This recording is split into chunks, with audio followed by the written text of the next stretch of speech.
இன்றைக்கி என்னோடய ஸ்டைலில் சிக்கன் குழம்பு பார்க்கலாமா? அடுப்பில் கடாய் வச்சுட்டு 2 ஸ்பூன் வந்து நல்லெண்ணெய் விட்டுக்கோங்க.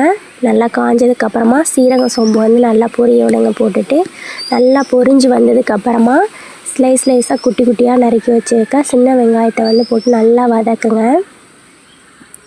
நல்லா பொன்னிறமாக வதங்கினதுக்கப்புறம் தான் வந்து நெக்ஸ்ட் இன்க்ரீடியன்ட் போடணும். அப்போ தான் சூப்பராக இருக்கும் குழம்பு.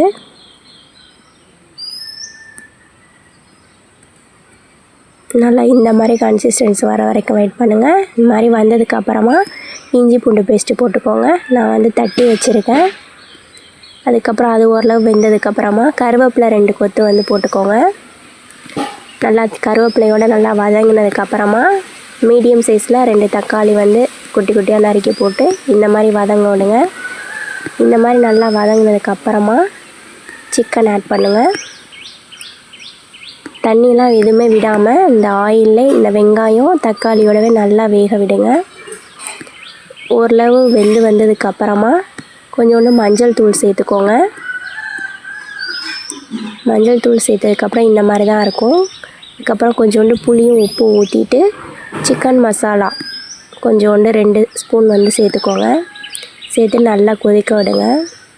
கொதிக்க விட்டதுக்கப்புறம் உங்களுக்கு எவ்வளோ காரம் தேவையோ அவ்வளோக்கு மிளகாய் பொடியும் மல்லிப்பொடி சரக்குப்பொடி போட்டுக்கோங்க. ஓரளவு வெந்து வந்ததுக்கப்புறமா தேங்காய் வந்து அரைச்சி ஊற்றுங்க. இந்த மாதிரி ஃபைனலாக ரெடி ஆயிரும். நல்லா வெந்ததுக்கப்புறம் கொத்தமல்லி தழை குட்டி குட்டியாக நறுக்கி தூவிக்கோங்க. என்னோடய ஸ்டைலில் சிக்கன் குழம்பு ரெடி. கண்டிப்பாக நீங்களும் ட்ரை பண்ணி பாருங்கள். செம்ம டேஸ்ட்டாக இருக்கும். வாங்க சாப்பிட்லாம். நெக்ஸ்ட்டு வேறு ஒரு ரெசிபியோடு வரேன்.